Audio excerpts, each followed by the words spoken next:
poquito más de lleno, entonces para entender un poco más, quedamos en Venezuela.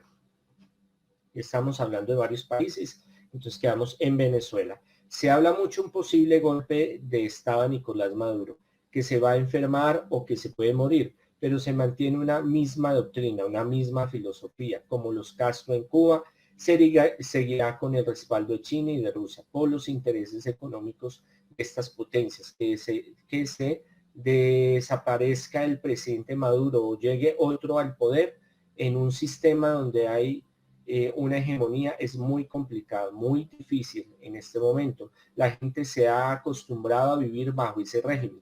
Seguimos pidiendo al Señor el cambio en muchos gobiernos en Sudamérica, Centroamérica y en el mundo para que haya una transformación, un cambio social mucho más humanitario.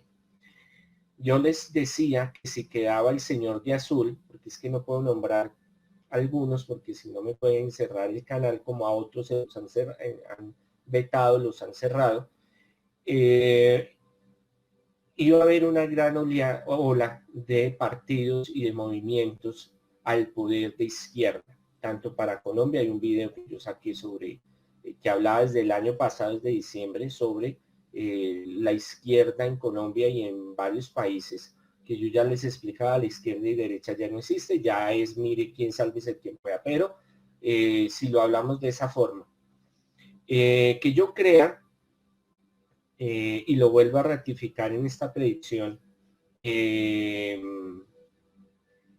se vaya a enfermar, que se vaya a morir, que vaya a renunciar, no creo.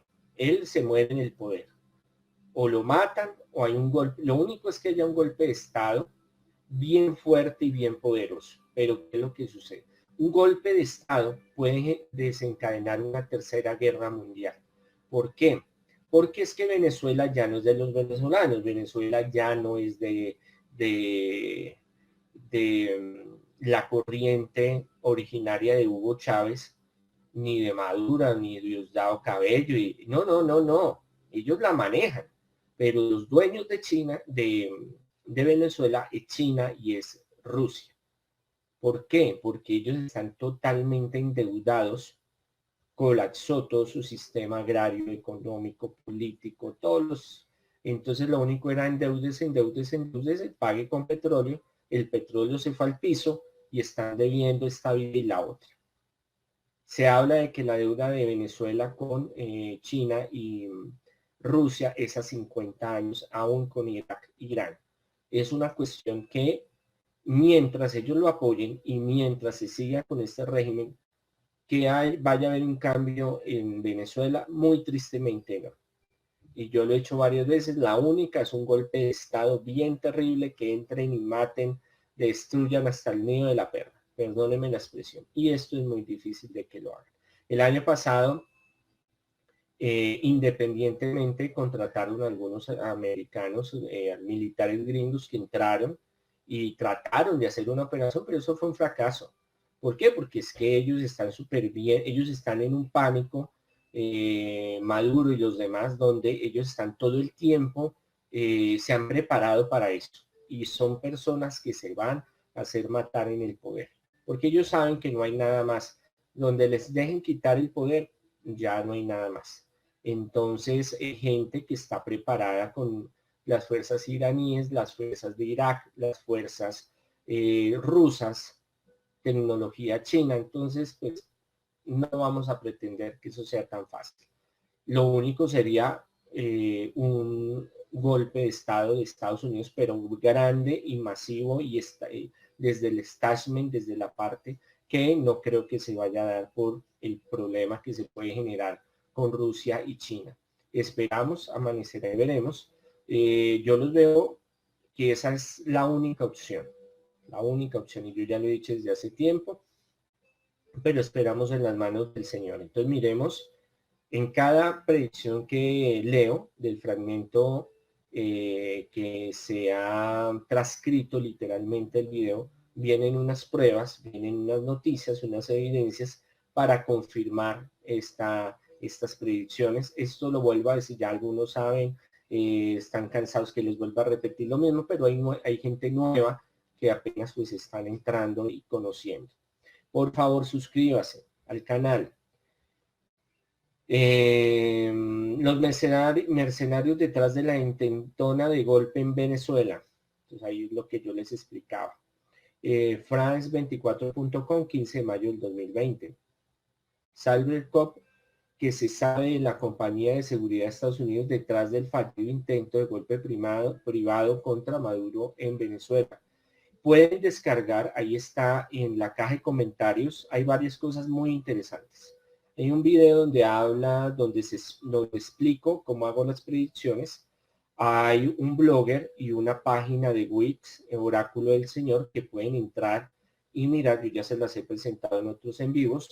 Están las noticias que van saliendo, porque habían otras noticias que en el 2020 salieron con relación a las predicciones de enero. Entonces, ahí aparecen y otras que sueños, visiones y cosas que he tenido, que muchas se han hecho realidad, otras no, pero ahí está la información. También viene un curso de profecía.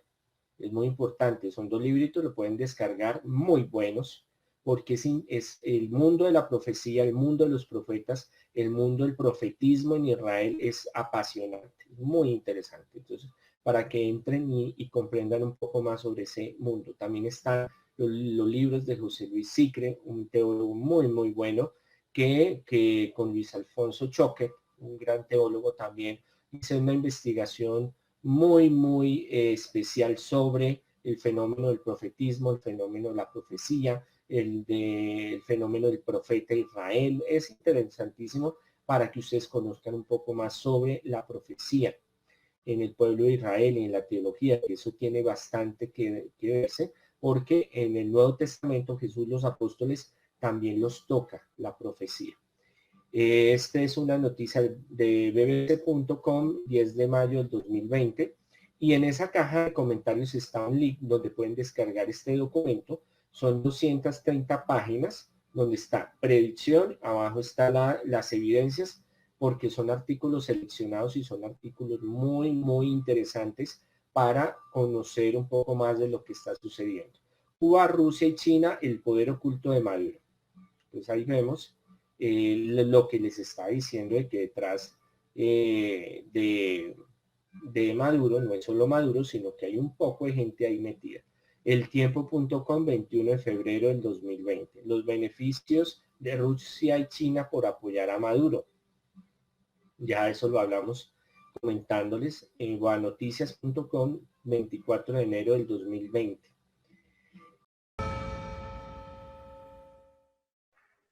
Bienvenidos una vez más a su programa Perspectivas. Les saluda Gaby Peroso, como siempre analizando la realidad de Venezuela en contexto con el resto del mundo. En esta ocasión vamos a conversar con Luis Fleischmann. Él es profesor de sociología en el Palm Beach State College. Adicionalmente, él es autor de uno de los libros de análisis más importantes. Es ese análisis de Latinoamérica en la era post-Chávez y la amenaza que eso ha significado para la región. Y adicionalmente es experto en relaciones internacionales. Muchísimas gracias, profesor, por acompañarnos. Un placer estar aquí como siempre, Gaby. Profesor, quería iniciar. El tema venezolano va más allá de ideologías, de elecciones, del tema meramente político. Ya ha sido calificado como un problema a la seguridad, a la estabilidad de la región. ¿Qué tipo de recomendaciones podría hacerle usted al próximo presidente de Estados Unidos cuando ya faltan menos de 2 semanas para que ocurran estos comicios? Bueno, es muy importante lo que tú acabas de decir. Como que Venezuela no es un problema de política externa, o sea, no es un problema de democracia simplemente en Venezuela, y no digo simplemente así nomás, no es algo simple. Tampoco es un problema únicamente de derechos humanos, si bien es un problema muy serio de derechos humanos, sino que también es un problema de seguridad regional y seguridad de los Estados Unidos de América, por una simple razón. Primero, desde el vamos, la República Bolivariana de Venezuela está fundada sobre el hecho de que es una república que tiene una revolución internacionalista, ¿Qué significa? No es solamente una revolución dentro de Venezuela, sino que es una revolución que tiende a expandirse. Hay también alianzas con países que son directamente enemigos de los Estados Unidos o enemigos de un orden democrático capitalista liberal. Por eso Venezuela se ha aliado con grupos terroristas como la FARC, como el ELN, como la ETA, ¿verdad? Y principalmente Irán, como un estado forajido, y la idea es primero generar solidaridad entre elementos antiliberales o antinorteamericanos, si se quiere también, y segundo, cooperar en materia militar, económica y otros elementos para reforzarse mutuamente. En el caso de la seguridad, ¿verdad? En el caso de la seguridad, ¿cuál es el problema de todas estas alianzas? Bueno, cuando uno se alía con, por ejemplo, movimientos guerrilleros o como un país como Irán, estamos directamente bajo una amenaza muy seria en la región. O sea, hay penetración de terrorismo, hay penetración de terroristas, cosa que ya hubo un intento en el aeropuerto Kennedy en el año 2007, un atentado que fue desbaratado, ¿verdad? Que se hizo a través de las Guayanas, y la penetración de Irán en las Guayanas fue gracias a su alianza con Hugo Chávez. Después tuvimos un intento de asesinato del embajador saudita en Washington, también hecho en cooperación entre Irán y los Zetas.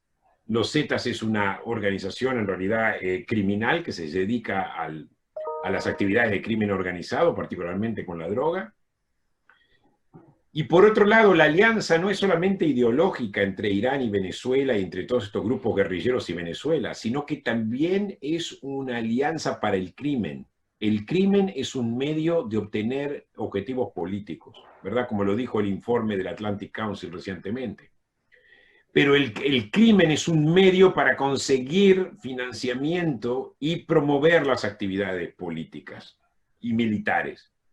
Entonces, hoy Irán se ha vuelto otro gran cartel, cooperando con los carteles de la droga y levantando fondos que van por lo general a financiar sus campañas en el Medio Oriente, que son las que más presionan. Ayudar al gobierno de Assad en Siria, ayudar a los Houthis en Yemen, ayudar a Hezbollah en el Líbano. ¿Cuál es entonces su recomendación para el presidente de Estados Unidos? Sí. Bueno, entonces mi recomendación es, las sanciones que ha impuesto el presidente Trump son buenas. En relación a lo que hizo la administración Obama y en relación a lo que hizo la administración Bush es un paso adelante, pero no son suficientes, Gaby. No son suficientes porque no van a lograr bajar al régimen de Maduro. El régimen de Maduro es un régimen como el de Fidel Castro, es un régimen como el de los ayatolás en Irán. No importa cuán poca legitimidad tengan, no van a abandonar nunca el poder. Son regímenes de poder para mantenerse en el poder para siempre. Entonces, lo importante en este momento... Venezuela y Rusia reivindican los lazos bilaterales durante la reunión entre los ministros de Exteriores de los dos países en Moscú. Sergei Lavrov apuntó al papel destructivo de Estados Unidos en la actual situación de la República Bolivariana e instó a Washington a trazar su política basándose en el derecho internacional. Jorge Arreaza agradeció al gobierno y al pueblo ruso su apoyo incondicional, en particular en la lucha contra la pandemia.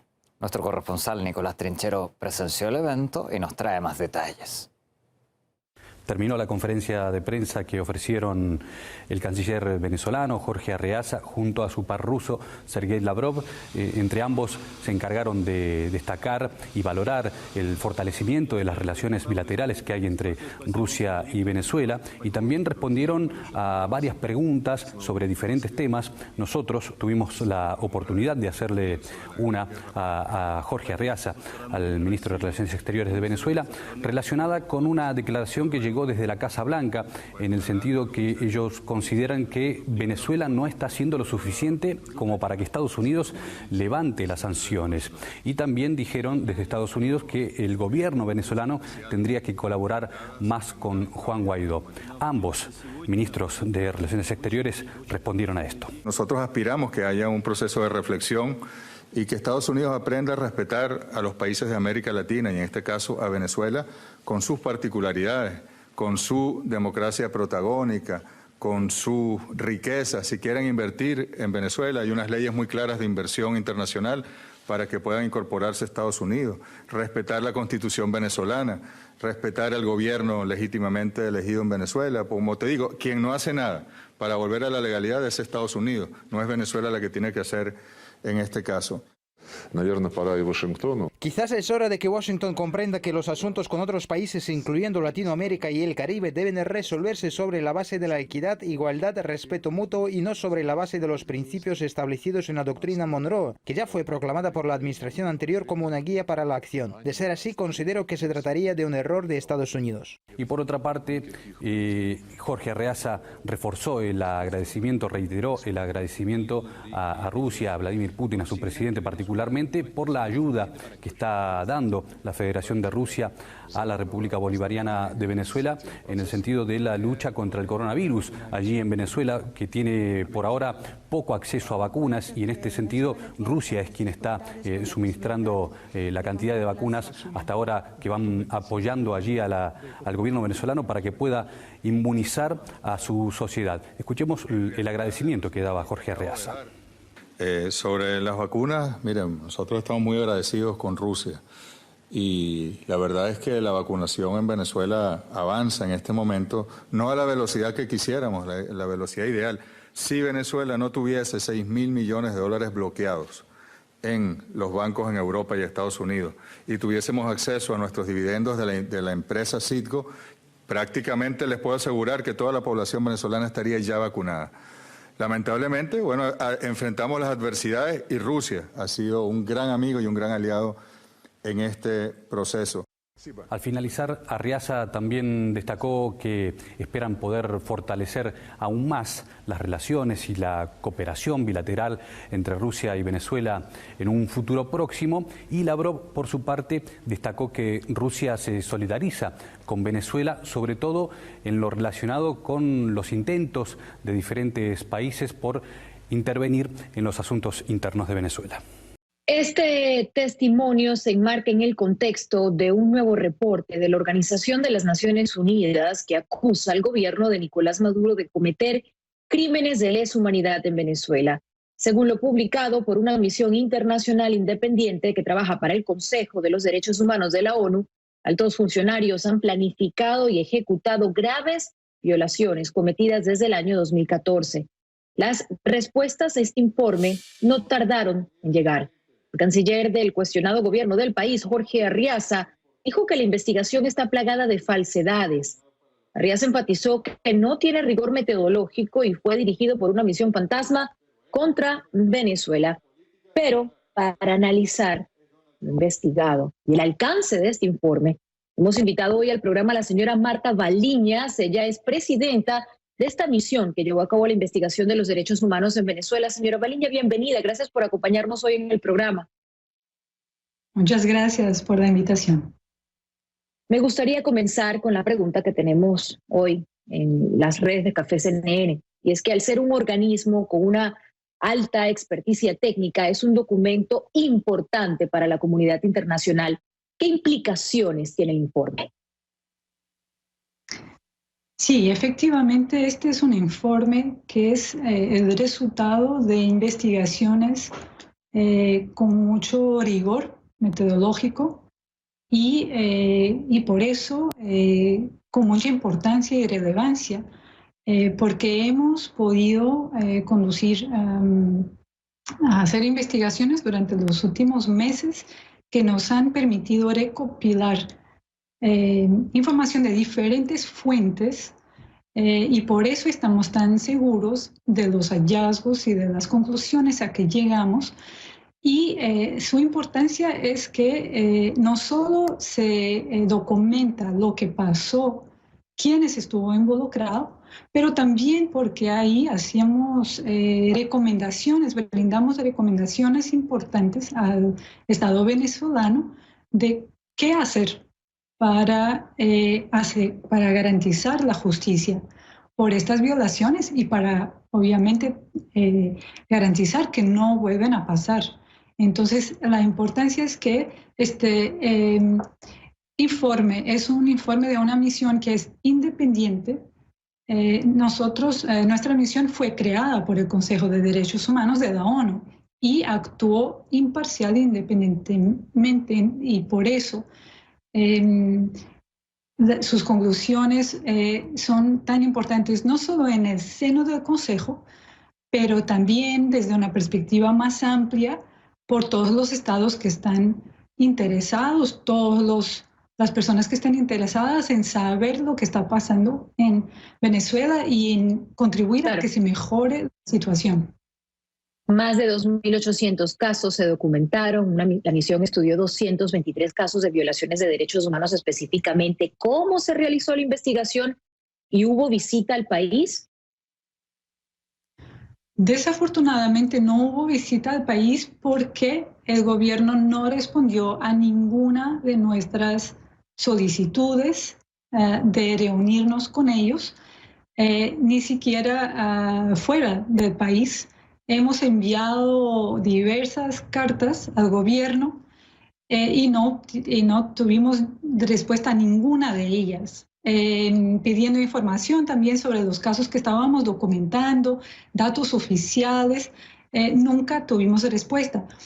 Afortunadamente, gracias a los avances tecnológicos con los cuales podemos contar hoy en día, podemos contactar a testigos, hablar con personas pues de una forma remota, pero segura también. Eso es lo que hemos hecho.